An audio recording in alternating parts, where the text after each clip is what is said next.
Hello everyone. आशा करता हूँ आप सब लोग बहुत अच्छे होंगे और अपनी पढ़ाई ठीक तरीके से कर रहे होंगे। तो आज हम बात करने वाले हैं कुछ सिस्टम्स ऑफ इरिगेशन के बारे में, यानी कि सिंचाई की पद्धतियाँ। पिछले लेक्चर में हमने क्या बताया था? मैंने 3 चीज़ें बताई थी। सोर्स ऑफ इरिगेशन, और दूसरा था सिस्टम्स ऑफ इरिगेशन, और तीसरा क्या था? Methods of irrigation. यानी मैंने 3 चीज़ों के बारे में बात की थी, यानी सिंचाई की पद्धतियाँ, सिंचाई के साधन और सिंचाई की विधियाँ। तो आज जो हमारा लेक्चर है वो है पहले सिस्टम्स ऑफ इरिगेशन पर, यानी कि सिंचाई की पद्धतियाँ क्या है। तो आई होप पता है, इसलिए मैंने इसे हिंदी में नहीं लिखा है सिस्टम्स ऑफ इरिगेशन। आप थोड़ा वो जो है एग्रीकल्चर के जो स्टूडेंट्स हैं वो थोड़ा इंग्लिश को भी प्रिपेयर करते चलें यार, उसे भी इम्प्रूवमेंट करते चलें, क्योंकि आगे काफ़ी इसमें डिमांड होती है इंग्लिश की। इसलिए हमने इसे हिंदी में नहीं लिखा है। ये जो आपका सिस्टम्स ऑफ इरिगेशन, इसलिए उसमें लिखा चुके हैं सिस्टम्स ऑफ इरिगेशन क्या होता है। इसलिए आप उसको पकड़ के चलिए और समझिए कि सिस्टम्स ऑफ इरिगेशन यानी सिंचाई की पद्धतियाँ। और हमने क्या बताया था पिछले लेक्चर में कि सिंचाई की जो पद्धतियाँ होती है 2 तरीके की होती है, यानी फ्लड इरिगेशन, लिफ्ट इरिगेशन। यानी हिंदी में क्या होगा? तोड़ अथवा अप्लावन सिंचाई पद्धति, उठाव सिंचाई पद्धति, यानी लिफ्ट इरिगेशन और फ्लड इरिगेशन। आपको बस सिंपल से 2 चीज़ें याद रखनी, फ्लड, लिफ्ट। जब भी सिंचाई की पद्धतियाँ की बात आए, यानी कि जब वो पूछे कि सिंचाई की पद्धतियाँ कितनी होती हैं या कितने प्रकार की होती है, तो आपको बस सिर्फ 2 चीज़ें याद रखनी है कि लिफ्ट एंड फ्लड।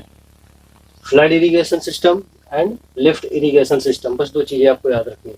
सिंपल सा है, याद हो जाएगा। कोई ज़्यादा इसमें टफ नहीं है, 2 शब्द याद रखो बस, फ्लड और लिफ्ट। एफएल भी याद कर सकते हो, यानी सिस्टम ऑफ इरिगेशन, बिल्कुल शॉर्ट फॉर्म में बना सकते हो। सिस्टम ऑफ इरिगेशन यानी एफ से यानी फ्लड इरिगेशन सिस्टम, एल से यानी लिफ्ट इरिगेशन सिस्टम। अब इसके बाद आगे हम बात कर रहे हैं कि वास्तव में फ्लड इरिगेशन सिस्टम या तोड़ अथवा प्लाव सिंचाई पद्धति में होता क्या है, यानी ये पद्धति क्या है। तो इस वजह से मैंने लिखा कि इस पद्धति में सिंचाई के जल का स्रोत भूमि की सतह पर होता है और उसे खेत में फसलों की सिंचाई के प्रयोजन से पहुंचाने के लिए यंत्र द्वारा ऊंचा या ऊपर उठाने की आवश्यकता नहीं होती। मैंने पिछले लेक्चर में भी बताया था कि फ्लड इरिगेशन सिस्टम एक ऐसा सिस्टम है जिसमें खेत तक पानी पहुंचाने के लिए किसी यंत्र की आवश्यकता नहीं होती। ये अपने गुरुत्व प्रभाव से खेत तक अपने आप पहुंच जाता है। तो जैसे इसमें बात कर रहे थे हम कि इसमें होता क्या है, जैसे कोई जल का स्रोत है, यानी कि जहाँ पे जल है, तो वहाँ से हम क्या करते हैं, खेत तक पहुँचाने के लिए विशेषतर किसी साधन का प्रयोग न करते, बस नालियों के द्वारा खेत गुरुत्व प्रभाव से खेत तक पानी पहुँच जाता है और उससे सिंचाई कर ली जाती है। तो इसलिए इसमें हमने क्या बताया कि इस पद्धति में आपको बस एक एक शब्द थोड़ा ध्यान दे के चलना है कि शब्द क्या कह रहा है, बाकी आपको ज़्यादा याद करने की जरूरत नहीं। तो इस पद्धति में सिंचाई के जल का स्रोत यानी जहाँ का जल पूरा स्रोत है, यानी जहाँ से मैं सिंचाई कर रहा हूँ, सिंचाई के जल का स्रोत भूमि की सतह पर ही होता है, यानी कि भूमि की सतह पर ही होता है, यानी कि भूमि की सतह से नीचे नहीं होता कि हमें उठाने के लिए किसी यंत्र या किसी साधन की आवश्यकता पड़े उसके बाद हम सिंचाई करें, ऐसा कुछ नहीं होता। भूमि की सतह पर ही होता है। आगे भी धीरे धीरे आप समझ जाओगे। सिंचाई जल का स्रोत भूमि की सतह पर होता है और उसे खेत में फसलों की सिंचाई के प्रयोजन से पहुंचाने के लिए यंत्र द्वारा ऊंचा या ऊपर उठाने की आवश्यकता नहीं होती। यानी भूमि की सतह पर ही होता है, तो हम क्या करते हैं, सतह से खेत तक पानी ले जाने के लिए मुख्यतः क्या करते हैं, नालियां बना लेते हैं। यानी खेत से अगर सिंचाई के जल से थोड़ा स्रोत, जो जल का स्रोत है वहां से अगर आपका सिंचाई का खेत जहाँ आपको सिंचाई करनी है वहाँ थोड़ा दूर है, तो क्या करते हैं कि एक नाली बना लेते हैं, यानी नाली के द्वारा चलाते हैं। लेकिन हाँ, इसमें यह है कि किसी साधन की आवश्यकता नहीं पड़ती कि आप ढैकुली का, रहट का, सबमर्सिबल पंप का या और भी अन्य तरीके का, रहट का, चरसा का, मायादास, लिफ्ट का, बलदेव बाल्टी का, ऐसे किसी भी तरीके से किसी यंत्र का यूज नहीं होता। बस आप इसमें इतना बेसिक ध्यान रखिए, किसी भी तरीके के यंत्र का यूज नहीं होगा। अब आगे बात करते हैं जैसे नहरों, झरनों, पाताल तोड़ कुओं के बारे में हमने बताया कि पिछले साल भी आप पढ़ चुके हो। पाताल कुआं क्या होता है इसके बारे में पढ़ा है आपने कृषि अभियंत्रण में। आप एक बार फिर से रिवाइज करिए, अगर नहीं समझ में आता तो आप पूछिए। तथा बांध का पानी प्रायः गुरुत्व प्रभाव से खेतों तक पहुंच जाता है। गुरुत्व प्रभाव का मतलब क्या है? ग्रेविटेशनल जो होता है, यानी कि गुरुत्व प्रभाव से जो पानी होता है वो धीरे धीरे नीचे की तरफ, यानी हल्का ढलवाई की तरफ वो अपने आप चला जाता है, उसमें किसी यंत्र या साधन की जरूरत नहीं पड़ती। तो जब आपसे बेसिक सिंपल से पूछा जाएगा तो बस तो आपको इतना ध्यान रखना है कि इस पद्धति में सिंचाई के जल का स्रोत भूमि की सतह पर होता है और उसे खेत में फसलों की सिंचाई के प्रयोजन से पहुंचाने के लिए यंत्र द्वारा ऊंचा या ऊपर उठाने की आवश्यकता नहीं होती। नहरों, झरनों, पाताल तोड़ कुओं तथा बांध का पानी प्रायः गुरुत्व प्रभाव से खेतों तक पहुंच जाता है। अब बात करते हैं इसके आगे, इसमें लाभ क्या है। अगर हम बात करें तो हमने 2 पॉइंट लिखे हैं, एक लाभ और एक हानि। तो बात करें कि इस पद्धति में सिंचाई का व्यय बहुत कम आता है तथा कृषकों को अपनी फसल सिंचने के लिए ज़्यादा परिश्रम भी नहीं करना पड़ता। बेसिक सा है या सिंपल सा आप अंदाजा लगा सकते हो कि इस पद्धति में सिंचाई का व्यय बहुत कम होता है। व्यय कैसे आएगा, क्योंकि किसी साधन का प्रयोग ही नहीं हो रहा है। जल के स्रोत से सीधा हमने नाली बना दी, खेत तक पानी पहुंच गया, तो कोई साधन नहीं लग रहा। साधन अगर लग नहीं रहा तो यानी कि खर्च नहीं आ रहा है, यानी कि सिंचाई का व्यय बहुत कम आता है तथा कृषकों को अपनी फसल सिंचने के लिए ज़्यादा परिश्रम भी नहीं करना पड़ता। परिश्रम क्या, कोई साधन तो है नहीं कि उसे मेंटेनेंस रखना है या उस तरीके से। बस हमने क्या किया कि जो जल का स्रोत है वहां से नाली बना के खेत तक पहुंचा दी और अपने आप सिंचाई हो गई। उसके बाद अगर हानि की बात करें तो एक पॉइंट मैंने हानि के बारे में भी है कि इस पद्धति में कृषक पानी का ठीक से प्रयोग ना करें तो बहुत कम क्षेत्र में सिंचाई हो पाती है। यानी कि इसमें क्या होता है, फ्लड इरीगेशन क्या होता है कि अगर पानी का अगर ठीक तरीके से मैनेजमेंट नहीं हो रहा, अगर जैसे क्या होता है लगा दिया पानी खेत में ही भरता रहा, तो इसमें कहते हैं पानी तो बहुत होता है लेकिन अगर उसका ठीक तरीके से मैनेजमेंट न किया जाए तो बहुत कम क्षेत्र में सिंचाई हो पाती है।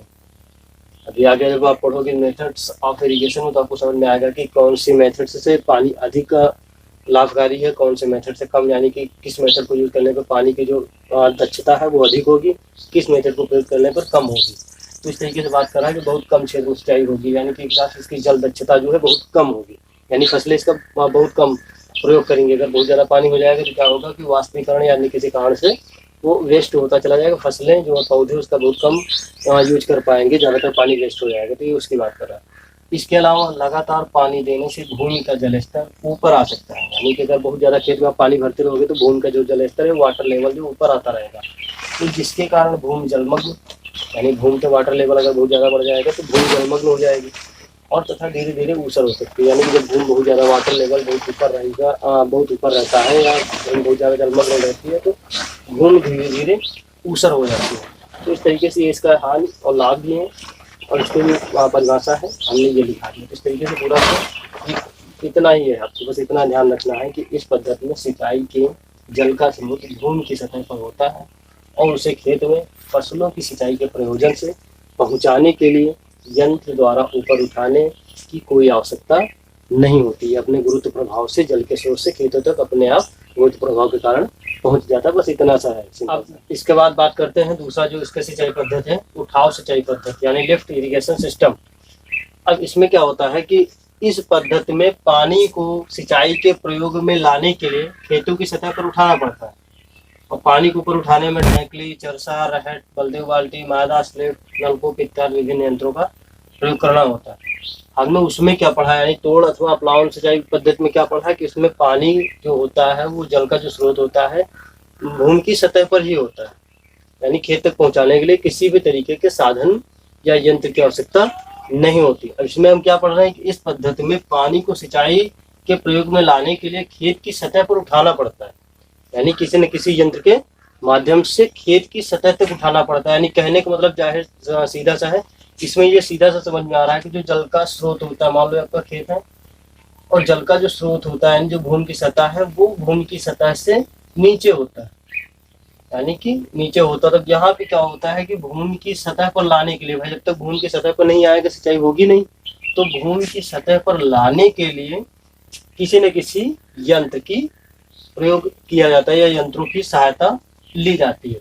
और थोड़ा सा प्लावन सिंचाई पद्धति में क्या था कि यहाँ पे जो होता है जल का स्रोत जो होता है भूमि की सतह पर ही होता है, बस उससे क्या करते हैं नालियों के माध्यम से या किसी अन्य माध्यम से खेत तक पहुंचा दिया जाता है। इसमें क्या है कि जो जल का स्रोत है, देखो डिफरेंस आपको पहले पता होना चाहिए। डिफरेंस जब आपको क्लियर हो जाएगा तो आप दोनों के बारे में आराम से लिख सकते हो। डिफरेंस कंपल्सरी है, डिफरेंस बस यही है इतना कि इसमें क्या है, पहले इसे क्लियर कर लेते उसका डिफरेंस बताएंगे। तो इस पद्धति में पानी को सिंचाई के प्रयोग में लाने के लिए खेतों की सतह पर उठाना पड़ता है। पानी को ऊपर उठाने में अब यंत्र है, मैंने कुछ एग्जांपल दे दिए हैं, काफ़ी यंत्र होते हैं। तो उन उठाने के लिए ढेकली, चरसा, रहट, मैंने कुछ नाम लिखे हैं, मायादास बाल्टी, मायादास लिफ्ट, सॉरी बलदेव बाल्टी, मायादास लिफ्ट, नलकूप इत्यादि विभिन्न यंत्रों का प्रयोग करना होता है। यानी कि उठाने के लिए किसी न किसी यंत्र का प्रयोग करना होगा। अब होता क्या, देखो इस पद्धति में कृषक को अपेक्षाकृत अधिक व्यय एवं परिश्रम करना पड़ता है। जाहिर सी बात, भाई साधन लगा रहा है यानी किसी न किसी साधन का प्रयोग कर रहा है तो खर्च जरूर होगा, मेहनत अधिक लगेगी। और लेकिन यह पानी बहुत सावधानी से प्रयोग होता है। जाहिर सी बात, जब ज़्यादा मेहनत होगी तो सावधानी तो करनी ही पड़ेगी, यानी कि उसे जो है वेस्ट उस तरीके से नहीं करेंगे, क्योंकि कहते हैं ना कि जब आप मेहनत करते हो तो आप मेहनत का अर्थ आपको पता होता है। तो इससे फसलों को भी लाभ होता है। इन फसलों का लाभ का क्या मतलब कि इसमें जो फसलों को जितना आवश्यक पानी होता है बस उतना ही दिया जाता है, आवश्यकता से अधिक पानी नहीं दिया जाता, जिससे फसलों को लाभ होगा। और कुओं, तालाबों तथा ऐसी नहरों का पानी जो खेतों की सतह से निचाई पर बहता है, खेतों की सतह तक ऊपर उठाना पड़ता है। इसमें ये चीज आपको पॉइंट ध्यान देने वाली बात है कि कुओं, तालाबों तथा ऐसी नहरों का पानी जो खेतों की सतह से निचाई पर बहता है या बहती है, ठीक है, खेतों की सतह तक ऊपर उठाना पड़ता है, यानी उठाने के लिए किसी न किसी यंत्र की सहायता लेनी पड़ती है।